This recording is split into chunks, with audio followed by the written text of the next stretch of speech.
আসসালামু আলাইকুম রহমতুল্লাহি ওবরকাতুহু। সম্মানিত দর্শক, নির্বাচন নিয়ে বিএনপির আতঙ্ক তুঙ্গে। এই আতঙ্ক বিএনপিকে প্রতিটা মুহূর্তে অস্থির করে তুলছে। বিএনপির খাওয়া দাওয়া ঘুম সব হারাম করে ফেলছে। কারণটা কি? কারণটা হলো যে বিএনপি আশা আকাঙ্ক্ষা, এমপি হওয়া, মন্ত্রী হওয়া, প্রধানমন্ত্রী হওয়া, দেশ চালানো, ক্ষমতা লাভ করা, এই জায়গাগুলোতে তারা এক্সট্রিম পর্যায়ে রয়েছে। বিএনপি প্রতিষ্ঠিত হওয়ার পর কখনোই এতটা নিশ্চিত আত্মবিশ্বাস বিএনপির কখনো ছিল না। যেভাবে গত 17টি মাস ধরে তারা স্বপ্ন দেখছে যে একটা ভোট হওয়া মাত্রই তারা ক্ষমতায় চলে আসবে, এবং এইরকম পরিবেশ এবং পরিস্থিতি যখন হয়, যে ধরুন আপনি একজন পুরুষ, বিবাহ উপযুক্ত পুরুষ, পৃথিবীর সবচেয়ে কমনীয় কোনো রমণী, যেমন ধরুন এই মুহূর্তে যদি আপনি সুইডেনের রাজকুমারীর কথা চিন্তা করেন, অসাধারণ সুন্দরী, না সুইডেন নয়, স্পেনের, এই মুহূর্তে স্পেনের যে রাজকুমারী, বয়স 22 থেকে 23 বছর, অসাধারণ সুন্দরী, যোগ্যতা সম্পন্না এবং সর্বগুণে গুণান্বিতা। তিনি মিলিটারি অফিসার, তিনি সোশ্যাল ওয়ার্কার, পৃথিবীর সবচেয়ে আধুনিক শিক্ষায় শিক্ষিত, প্রচণ্ড মেধাবী এবং অপরূপ রূপবতী রাজকন্যা, স্পেনের রাজকন্যা, দেখে নিন। তো কোনো কারণে একটা প্রস্তাব হলো আপনার সঙ্গে সেই রাজকন্যার বিয়ে হবে।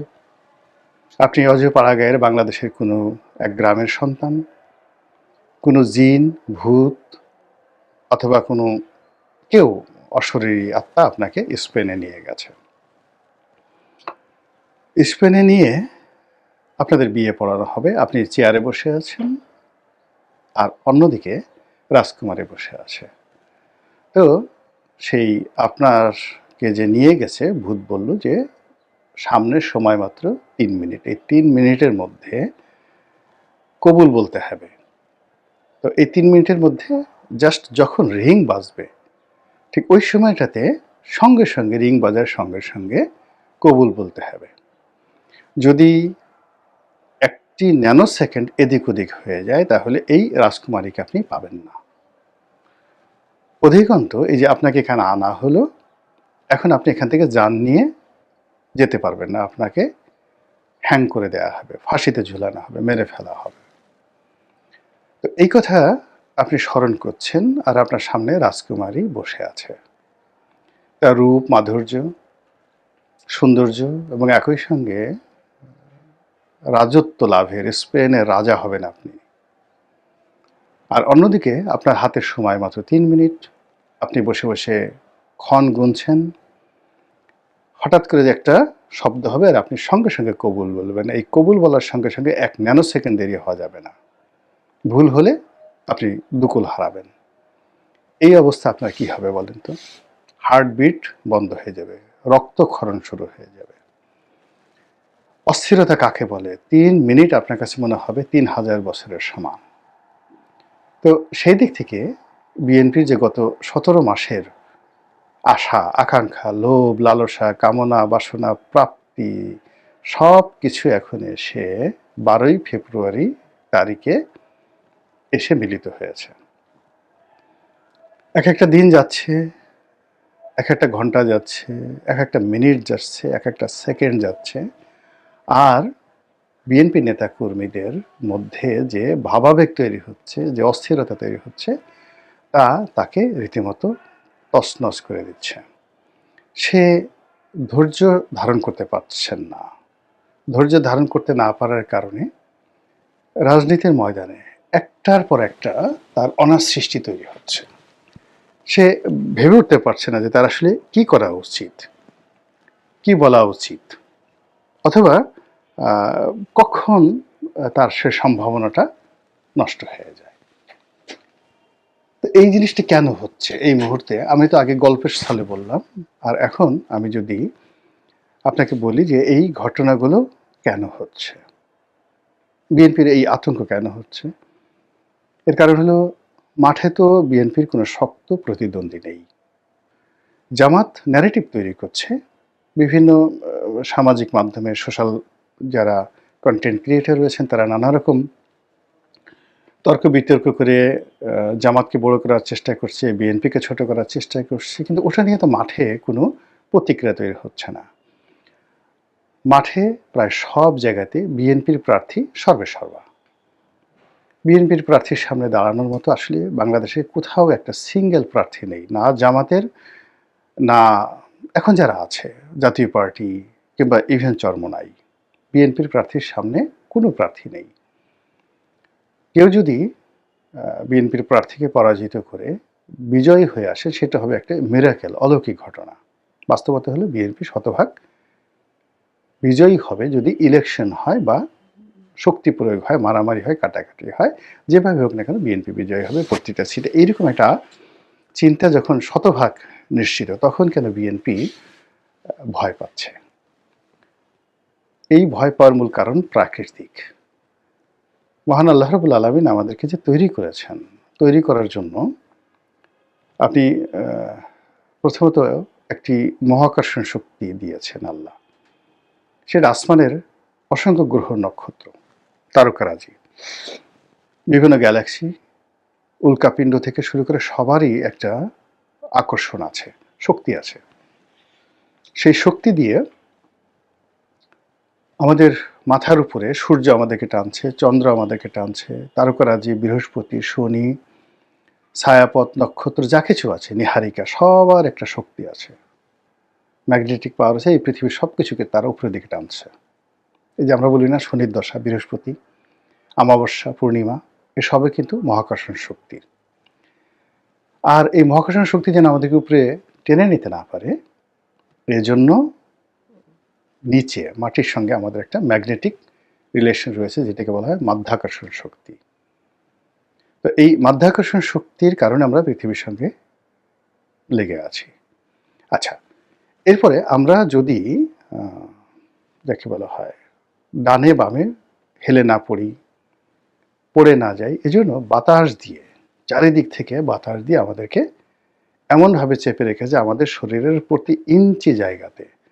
বিজ্ঞানের যারা ছাত্র তারা বলতে পারবেন বাতাসের চাপ কত কেজি। আপনার এই শরীরের উপরে যে পরিমাণ বাতাসের চাপ চারিদিক থেকে আপনাকে রাখছে, যার কারণে আপনি হেলে দুলে পড়ছেন না।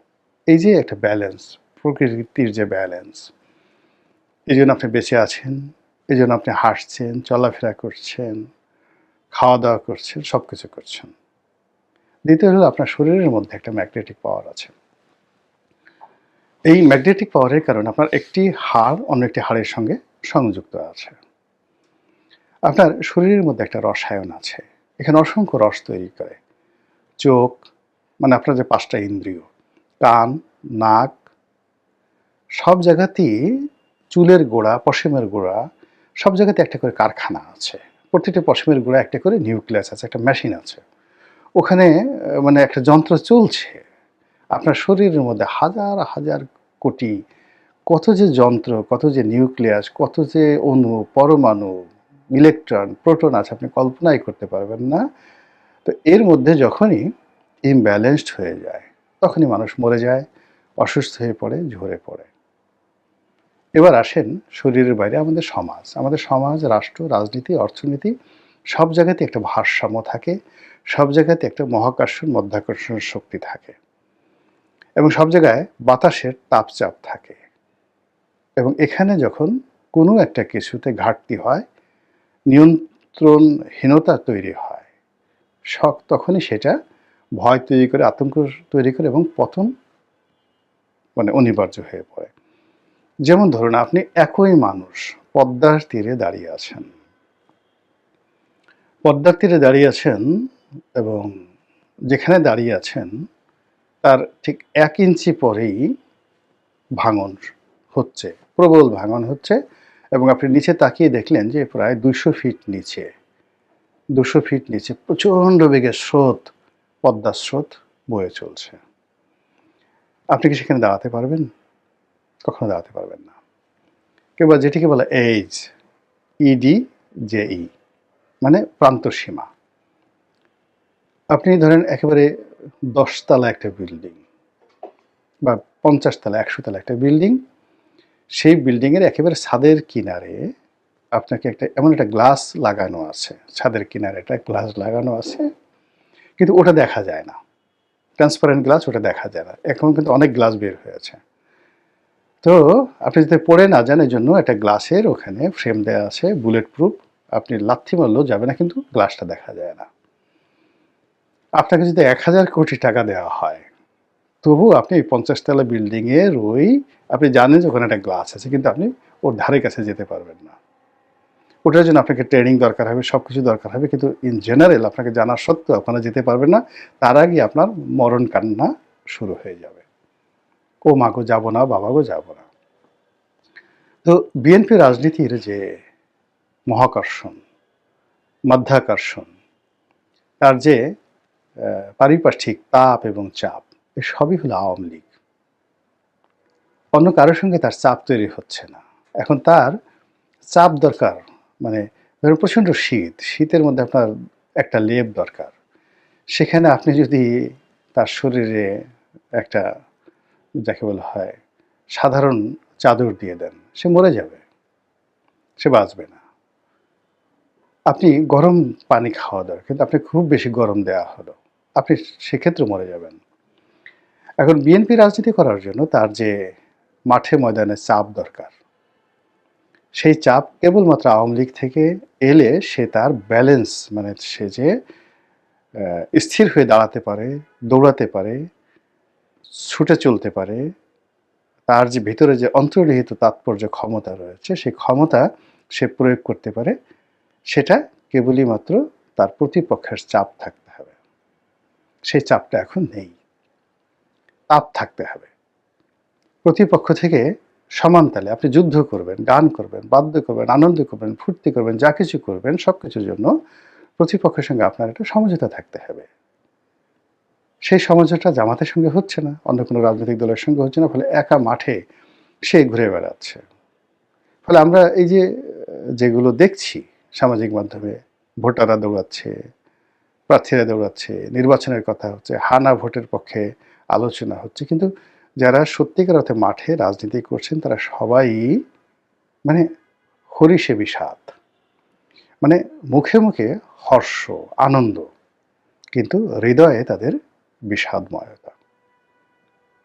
তারেক রহমান সাহেবের মুখের দিকে তাকিয়ে দেখেন তো, যেদিন তিনি প্রথম আসছিলেন আর আজকের দিনে তার চেহারার দিকে তাকিয়ে দেখেন যে সেখানে কোনো দ্যুতি বা নূর আছে কিনা, নেই।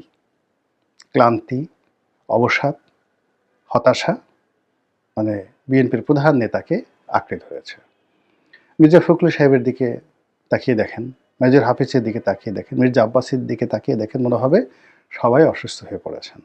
এর কারণ হলো রাজনীতির ময়দানের যে তাপ চাপ সেটা নেই, বরং তারা চিন্তা করছে যে এই যে অবস্থা যদি কোনো কারণে ফসকে যায়, অপরচুনিটিটা নষ্ট হয়ে যায়, তাহলে ওই যে 3 মিনিট সময় নিয়ে আপনাকে মানে স্পেনের রাজকুমারীর সাথে বিয়ে দেওয়ার জন্য যে আলাদিনের দৈত্য আপনাকে নিয়ে গেছে, বা ইবলিস আপনাকে নিয়ে গেছে, বা ধরুন কোনো ভূত প্রেত আপনাকে নিয়ে গেছে, ওই জায়গা থেকে আপনি যে বিপদে পড়েছেন, এখন এই প্রান্তিক সময় এসে, নির্বাচনের একেবারে শেষ প্রান্তে এসে বিএনপি ভাবছে যদি হয় ভালো, কিন্তু যদি না হয় তাহলে কি হবে? এই যে 17 মাসে যা করেছি, এগুলো হজম করবো কি করে? যাব কই?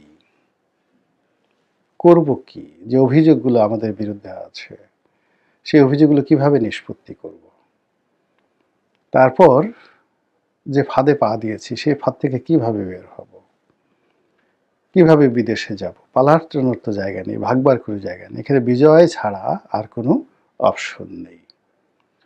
ফলে ওই যে নির্বাচনের দিন যত ঘনিয়ে আসছে, সময় যত ঘনিয়ে আসছে, সবাইয়ের মধ্যে সেই অস্থিরতা দেখা দিয়েছে। আর যেখানে আপনি অপোজিট সাইড কি আছে, মানে আপনি আয়নার দিকে তাকালেন, শুধু নিজেকে দেখতে পাচ্ছেন, বিএনপিও শুধুমাত্র নিজেকে দেখতে পাচ্ছে, কিন্তু আয়নার উপরে যে জামাত আছে, সেটা বিএনপি মূল্যায়ন করতে পারছে না, আন্দাজ করতে পারছে না। ফলে ওই অংশটিকে, পর্দার অন্তরালের যে অংশটিকে তার কাছে অন্ধকার মনে হচ্ছে। আর অন্ধকার সম্পর্কে মানুষের সন্দেহ থাকে, ভয় থাকে, আতঙ্ক থাকে। ফলে জামাত সম্পর্কে তার নানা রকম স্পেকুলেশন এই মুহূর্তে তার মনের মধ্যে তাকে ভীত সন্তুষ্ট করে তুলছে। জামাত আদৌ সফল হবে কি হবে না, ভোট পাবে কি পাবে না, তারা ম্যাটিকুলাস কোনো ডিজাইনের পার্ট কি পার্ট না, তারা শেষ পর্যন্ত বিএনপির জন্য কতটা বিপত্তি কারণ হবে, তার চেয়ে বড় বিষয় হলো জামাতকে নিয়ে যে ভয় তৈরি হয়েছে এই ইমব্যালেন্সের কারণে। ওখানে যদি একটা শক্তিশালী পক্ষ থাকতো তাহলে এই অবস্থা তৈরি হতো না। ভিডিও শেষ পর্যায়ে চলে আসছি, আর কথা বাড়াবো না। শুধু একটা জিনিস বলবো যে আজকের এই যে আতঙ্ক, ভয় সৃষ্টি হলো, এটা কেন? এই দায় কি বিএনপির নেই? বিএনপি কি দায় অস্বীকার করতে পারবে? গত ১৭টি মাস কার্যত দেশের স্টিয়ারিংটা তাদের হাতে ছিল, এখনো তাদের হাতে আছে। তো এই সময়টিতে অনেক বিষয় তাদের না বলা উচিত ছিল, অনেক বিষয়গুলোতে তাদের হা বলা উচিত ছিল, অনেকগুলো সিদ্ধান্তের ক্ষেত্রে তাদের দৃঢ়তা নিয়ে দাঁড়ানো উচিত ছিল, আর অনেকগুলো সিদ্ধান্ত প্রয়োগের ক্ষেত্রে তাদের বাধা হয়ে দাঁড়ানো দরকার ছিল। সেই কাজটি তারা করেনি। না করার কারণে এখন যুগান্তরের যে ঘূর্ণিপাক, সেই যুগান্তরের ঘূর্ণিপাকে তারা ঘুরে বেড়াচ্ছে। ভবিষ্যৎ সম্পর্কে আল্লাহ ভালো জানেন, আল্লাহ উত্তম ফয়সালাকারী। আসসালামু আলাইকুম রহমতুল্লাহি ওয়া বারাকাতুহু।